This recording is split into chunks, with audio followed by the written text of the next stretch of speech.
अस्सलाम वालेकुम स्टूडेंट्स। आज हम करने लगे हैं एक्सरसाइज 18.2। लास्ट टाइम हमने एक्सरसाइज 18.1 जो है वो मुकम्मल कर ली थी। उसका लिंक मैं डिस्क्रिप्शन में मेंशन कर दूंगी आपको। आज हम स्टार्ट कर रहे हैं 18.2। वेरिएशन हमारा टॉपिक है। वेरिएशन के बारे में आप इस तरह जानें कि ये कुछ तरह के रिलेशनशिप हैं। मतलब एक एक क्लॉथ जो है हमने 20 रुपीज़ का लिया, ठीक है, 1 मीटर। और अगर वही मैं 2 मीटर क्लॉथ लेना चाहूँ तो वो 20 रुपीज़ आप बताएं बढ़ेंगे कम होंगे? बढ़ेंगे। अगर इस तरह का रिलेशनशिप हो कि एक चीज़ के बढ़ने से दूसरी चीज़ भी बढ़ रही हो तो वो कहलाता है डायरेक्ट रिलेशनशिप।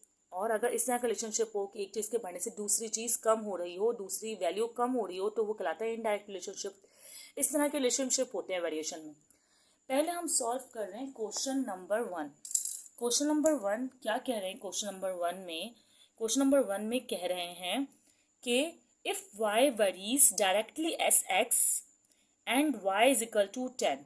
पहले तो बोल रहे हैं कि y जो है ना वो डायरेक्टली प्रोपोर्शनल है x के। साइंस के स्टूडेंट हैं, आप लोग जानते हैं प्रोपोर्शनल का साइन किस लिए मेंशन करते हैं। अगर ये इन्वर्सली होता तो हम 1 रेसिप्रोकल ऑफ x लिखते, ठीक है। फिर कह रहे हैं कि y इज इक्वल टू 10 है और x इज इक्वल टू 3 है।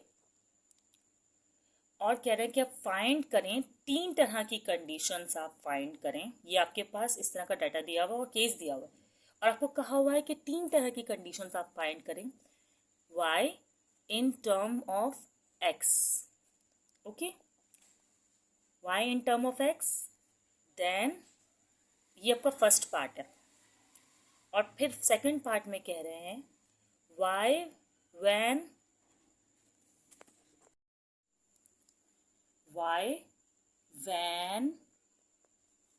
x is equal to 6। और थर्ड पार्ट है हमारा x when y is equal to 15। अच्छा, केस दे दिया है हमें और अब हमें कह रहे हैं कि हमें ये 3 तरह के पार्ट्स को सॉल्व करना है।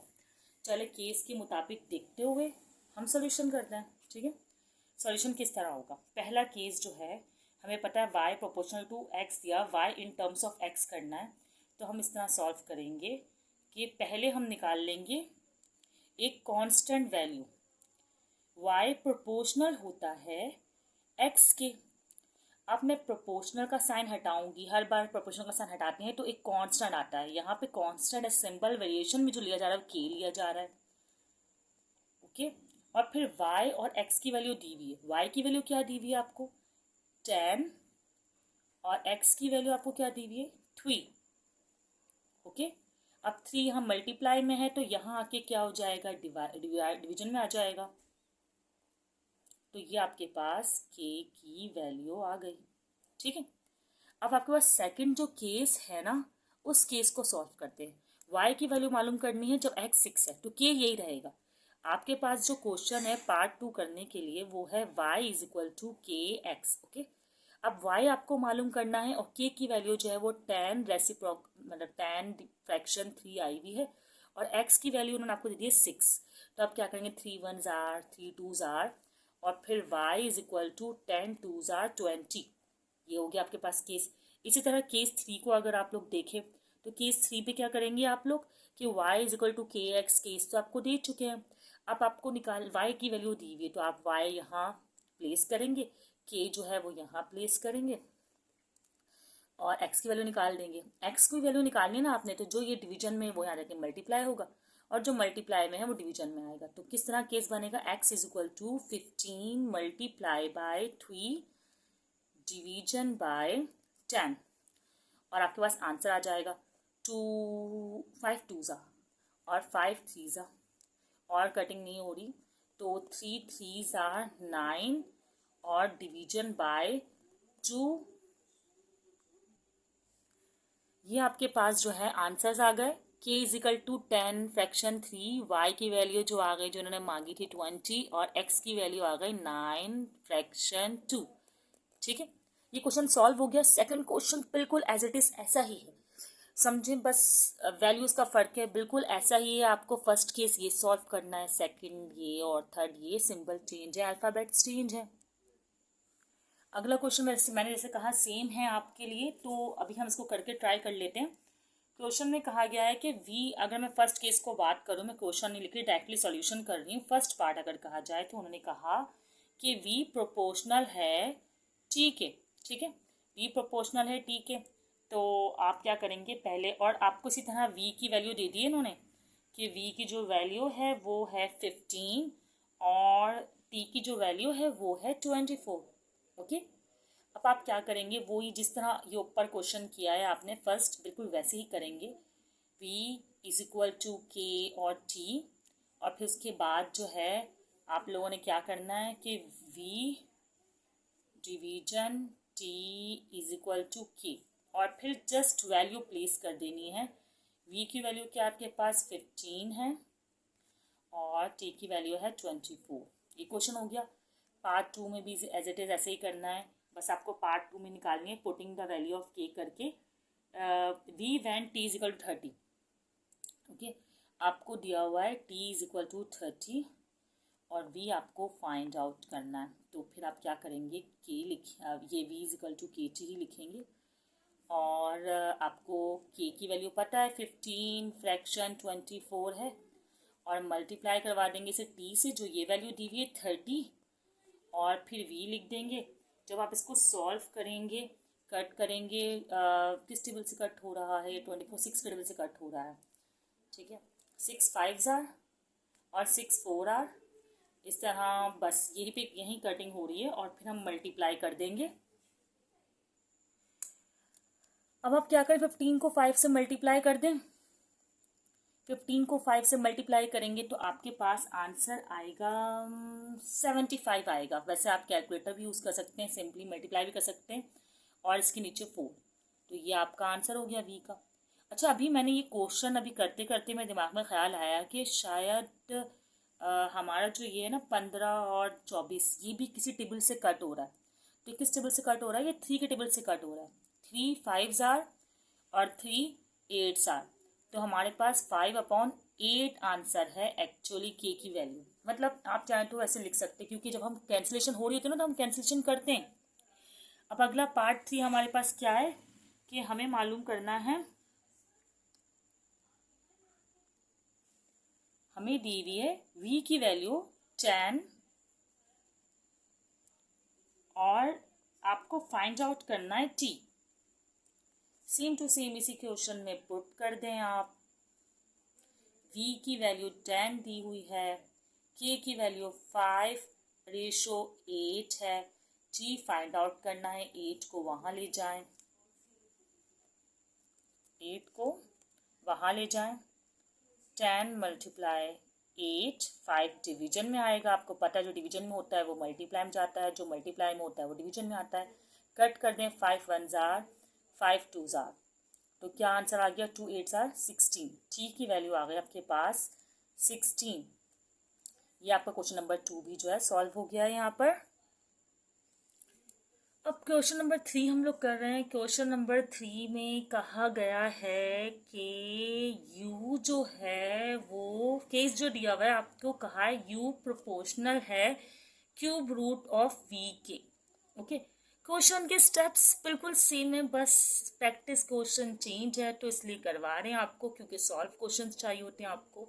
और बिल्कुल इसी तरह जैसे पहले दिए हुए थे, u आपको एक 4 वैल्यू दी हुई है और v की आपको वैल्यू दी हुई है 64। ओके, सबसे पहला पार्ट जो आपको करना होगा, वैसे तो कहा गया है find the value of u when v is equal to 216, मतलब पहले तो आप केस निकाल लेना। तो पहला स्टेप वो करना होगा, वो क्या होगा कि आपको इस क्वेश्चन को सॉल्व करना शुरू करना है, और सबसे पहले लगाना है इसकी जगह इज इक्वल टू का साइन लगाएंगे तो के कांस्टेंट आएगा, फिर क्यूब रूट और v तो ऐसे ही उतार देंगे। फिर जो वैल्यूज दी हुई हैं आपको रखेंगे, u की जगह आपने 4 रखना है और k, और क्यूब रूट में जो v की वैल्यू दी हुई आपको 64 रखना है। वैसे तो बच्चों को मैं बोलती हूँ क्यूब रूट याद किया करें, लेकिन वैसे क्यूब रूट से उन्हें याद नहीं है अगर कुछ, तो हम इस निकाल लेते हैं। कहाँ हम निकालें, यहाँ कर देते हैं, ठीक है। 64 आपका हमें क्यूब रूट चाहिए। क्यूब रूट चाहिए तो हमें 3 वैल्यूज़ चाहिए। तो आप कोशिश करें कि ऐसा नंबर है 2 से करेंगे तो आपको पता है ज़्यादा आएगा, तो आप ऐसा करें 4 से स्टार्ट करें। 4 1s are 4, 4 6 are 24, 4 4s are 16, 4 1s are 4, और ये आपका 3 वैल्यूज़ आ गई हैं। और किसकी आई है? 4 की आई है। तो इसका मतलब जो क्यूब रूट से वैल्यू बाहर आएगी वो होगी। अच्छा, मैं आपको बता देती हूँ लिखने का तरीका क्या है। ऐसा तो स्टेप एक्चुअली यूँ होता है कि आप इसे यूँ रिप्रेजेंट करें और फिर पेयर बनाएं और फिर रूट से बाहर। तो आप के लिखें, के बाद ये 4 यहाँ लिखें, ये जो ये वाला है, और ये वाला सॉरी, और फिर ये वाला जो 4 है यहाँ डिवीजन में आ जाएगा और आपका 4 से 4 कैंसिल। तो आपकी जो की वैल्यू आई है वो आई है 1। ठीक है। फिर दूसरा केस जो आपको कह रहे हैं, find the value of you.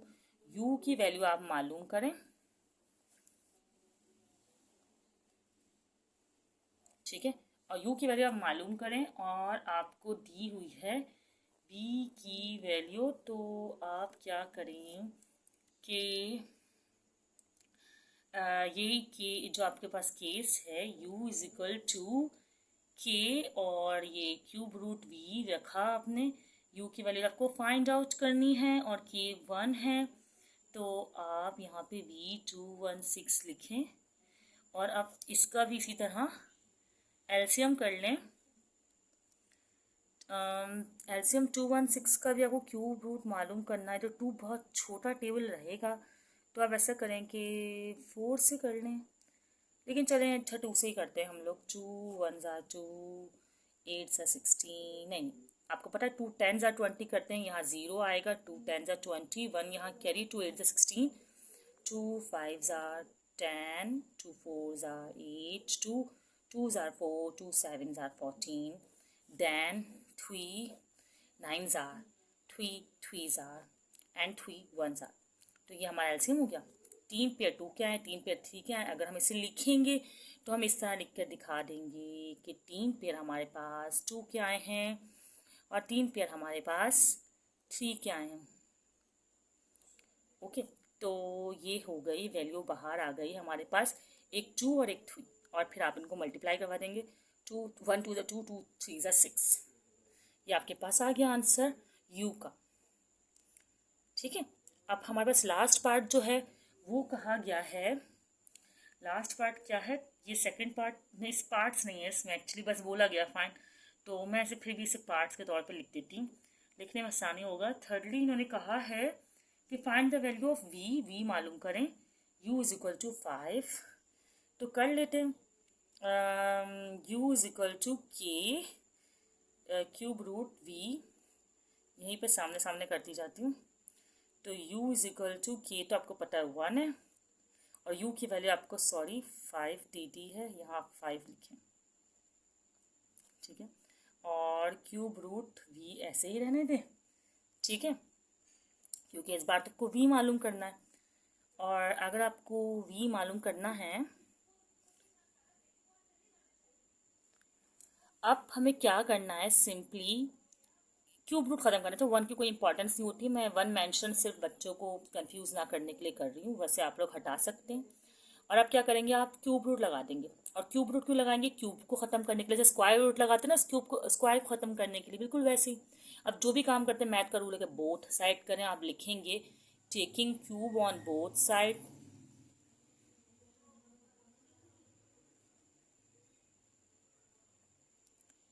Page cover करने के लिए यहाँ लिख रही हूँ मैं, आप लोग। ठीक है, अब क्यूब लिया आपने, यहाँ भी आपने क्यूब लिया, तो क्या होगा कि क्यूब से ये क्यूब रूट तो कैंसिल हो जाएगा, बचेगा ये। तो आपके पास आंसर आएगा v is equal to 5 5s are 25, 25 5s are 125। आपका जो है वो यहाँ पर आंसर आ गया, और ये आपका थर्ड पार्ट जो है वो मुकम्मल हो गया। ये क्वेश्चन नंबर 4 और 5 सिमिलर है, मैं आपको समझा दूंगी आप लोग करेंगे कैसे, लेकिन आप लोगों ने सॉल्व करना है। क्वेश्चन नंबर 4 में कहा गया है if f worries directly S m cube, मतलब कि f जो है वो डायरेक्टली प्रोपोर्शनल है m क्यूब के। ठीक है, तो फिर आपको वैसे ही करना है, फिजिकल टू के और एम क्यूब ले लेना है। और फिर दूसरी साइड कह रहे हैं कि एम जो है वो 3 है, ओके, और जो आपके पास एफ है वो 81 है, ओके। और आप और कह रहे हैं आप सिर्फ एफ की वैल्यू मालूम करें जब एम जो है वो आपको 5 दिया हुआ, ठीक है। अब आप क्या करें, पहले तो आप के की वैल्यू मालूम करेंगे। एफ आपको 81 दिया हुआ है और एम आपको 3 दिया हुआ है, तो आप क्या करेंगे, के है ना, इधर लिखेंगे एम 3 है और 3 पर क्यूब है, क्यूब लगा देंगे। तो 3 का क्यूब क्या आएगा 81 में, 3 3 ज़ा 9 और 9 3 ज़ा 27 आ जाएगा, ठीक है। फिर आप लोग कटिंग करेंगे इसकी, 27 के टेबल में 81 आता है बिल्कुल, 27 1 ज़ा और 27 3 ज़ा कर लेंगे। आप लोग कोई स्मॉल टेबल भी यूज़ कर सकते हैं, कैलकुलेटर भी यूज़ कर सकते हैं। 3 आ गया और आपसे सिर्फ सवाल मांगा है कि आपको निकालना है एफ, एंड आपको के और एम क्यूब ये केस दिया हुआ है। एफ आपको पता है, के आपको सॉरी एफ आपको निकालना है, के आपको पता है, एम आपको पता है। एम कितना था आपके पास, एम था आपके पास 5, जो यहाँ दिया हुआ है वो लेंगे ना, क्योंकि पहले वाला तो नहीं लेंगे। फिर आप क्या करेंगे, इसको 5, वही जो 5 5 ज़ा 25, 25 5 ज़ा 125, 125 को 3 से मल्टीप्लाई करेंगे और आपका ये आंसर आ गया, आपको क्वेश्चन सॉल्व। अब आपका आंसर है यहाँ पर 375। फोकस भी सही डेवलप नहीं हो रहा, ठीक है। ये क्वेश्चन आपका सॉल्व हो गया। अब हम करते हैं केस नंबर 5। केस नंबर 5 में कुछ भी नहीं करना, बस ये जो आपने डायरेक्टली का केस बनाया, उन्होंने कहा है कि भाई y जो है ना वो इन्वर्सली है x के, आप लेंगे y इन्वर्सली x के, ओके। और फिर आपको वही केसेस दिए कि y इज इक्वल टू 10 है, x इज इक्वल टू 3 है, तो आप y इज इक्वल टू 10 यहाँ पुट करेंगे। Placing the value of, wording भी चले मैं लिखना सिखा ही देती हूँ, वैसे तो आप लोग लिख लेते हैं, वीडियो लंबी हो जाती है इसलिए मैं ये चीज़ें अवॉइड करती हूँ। Placing the value of y and x इन अच्छा प्रोपोर्शनल का साइन बनाया ना मैंने, तो प्रोपोर्शनल का साइन बनाऊंगी इन इक्वेशन 1। पहले मुझे के निकालना चाहिए था, फिर पुट करना चाहिए था, लेकिन चलें कोई बात नहीं, ओके। 10 यहाँ मैं के लिख रही हूँ क्योंकि मैंने कांस्टेंट अप्लाई कर दिया, और x की वैल्यू जो है वो 3 लिख रही हूँ। 3 यहाँ जाके मल्टीप्लाई हो जाएगा तो k की वैल्यू आ जाएगी 30, okay. Placing the value of कर दिया था ना मैंने, ओके। अब आगे जो क्वेश्चन कह रहे हैं, आगे कह रहे हैं find y when x is equal to 10। y की वैल्यू मालूम करें आप जब x इज इक्वल टू 10 दिया हुआ हो।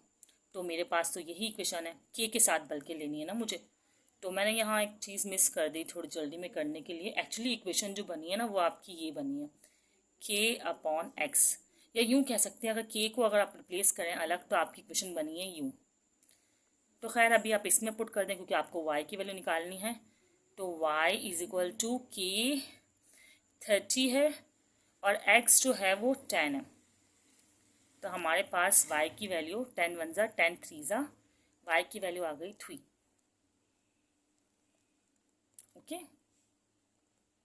ठीक है। यहाँ पर हमारे क्वेश्चन नंबर 1 से लेकर 5 एक्सरसाइज 18.2 जो है वो हो गई है, ओके। मिलते हैं फिर मज़ीद ऐसे ही वीडियोस के साथ। Thanks for watching. अल्लाह हाफिज़।